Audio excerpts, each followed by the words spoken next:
Hey gang, this is Leila here with this week's comic book reviews from the Comic Connection. First up, we've got the long-awaited League of Extraordinary Gentlemen Century 1910, written by Alan Moore with art by Kevin O'Neill.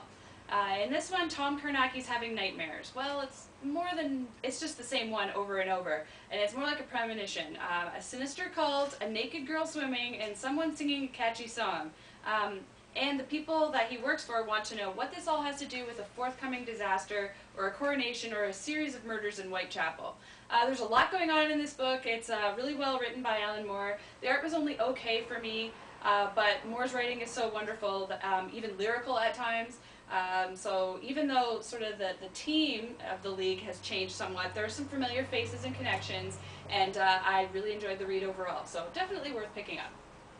Next up, we've got Fusion #1, written by Dan Abnett and Andy Lanning, with art by Tyler Kirkham. This is sort of a fusion between Marvel characters and Image characters. So we've got the Cyberforce team, Hunter Killer, Avengers, and Thunderbolts, all coming together for one story. Shortly after the events of Civil War, the mighty Avengers and the Thunderbolts are both on the trail of a mysterious superhuman, a superhuman which may be responsible for the disappearance of a member of Hunter Killer's, which has Cyberforce on the trail trying to find him. I really enjoyed this, actually. I love the story and the art. This is an awesome crossover that was really unexpected, so if you haven't checked it out, definitely go out and pick it up. Next up, we've got The Unwritten #1 by Mike Carey and art by Peter Gross. In this one, we're witness to the life of Tom Taylor, a man who's been made famous by the works of his author father, who's long since abandoned him. But is there more to Tom Taylor than it seems? Has he literally jumped off the pages of a series of children's books? Time will tell. This book was really awesome. I mean, it's only $1 US, and it is a must-read. If you haven't picked it up, go out and check it out. Brian K. Vaughan has even said some really good stuff about this book. It's really awesome. You've got to get it. And last but not least, we've got Black Panther #4, written by Reginald Hudlin with art by Ken Lashley.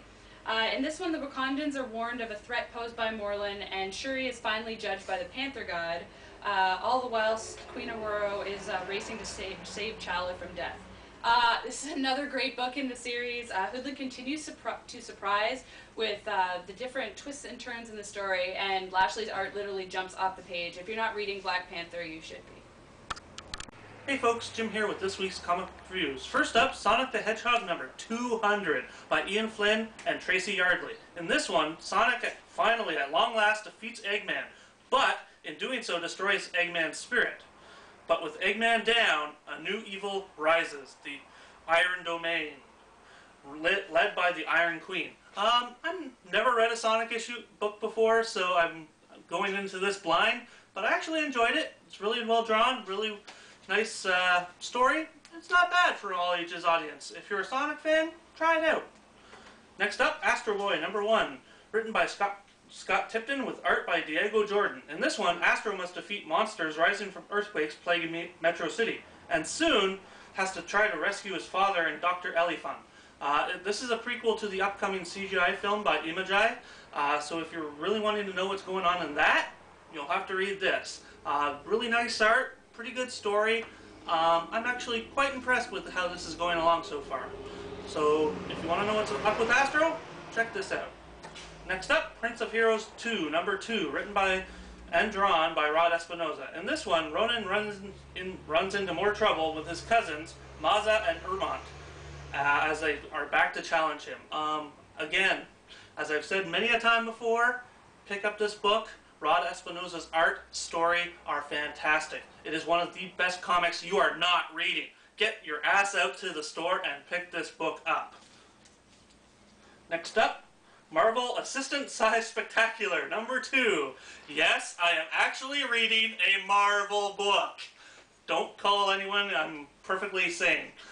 In this one, it basically features stories with Elsa Bloodstone, Luke Cage, American Eagle, D-Man, and Galacta, daughter of Galactus, which is the story I'm going to focus my attention on here, because it's the one I really enjoyed.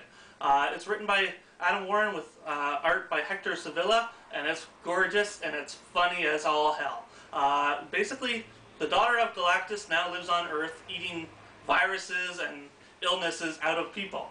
And basically she finds out very soon that she has a little problem in her own belly of a cosmic tapeworm, so she just can't stop eating. I actually had a lot of fun with this book. I'm really looking forward to maybe a Galacta mini-series, because it's funny as all hell. And last but not least, Gold Digger number 106 by Fred Perry. In this one, Gina and her student Alina locate a city-sized buried fortress, and with the help of algebra, they must discover its secrets. Another really good issue by Fred Perry. I'm kind of falling off the boat here, but Gold Digger is still fun and adventuresome, but it's not as great as it used to be. Hey folks, Jim and Leila here with our very special friend, Crystal. Now, she's going to be doing some comic book reviews in the next few weeks and months and years, hopefully. So we'd like to introduce you to Crystal, our good friend. Our guest reviewer. Take it away.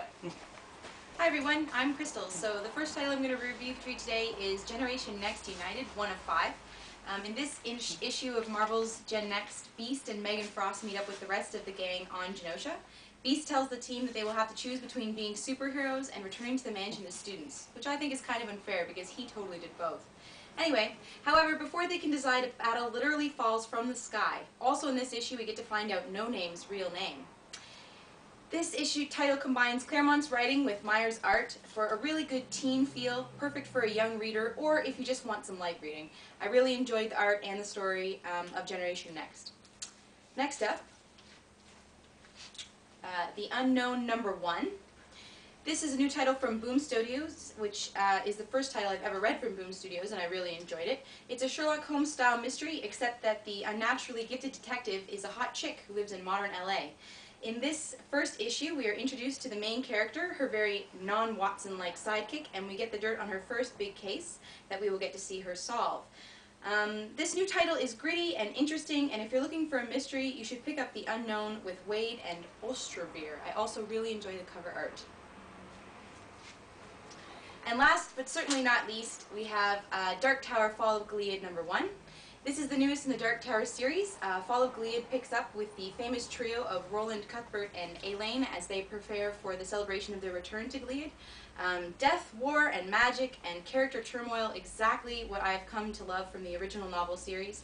The appropriately dark art is still wonderful, and if you look closely, you can even see a cameo of a villain from one of Stephen King's other stories.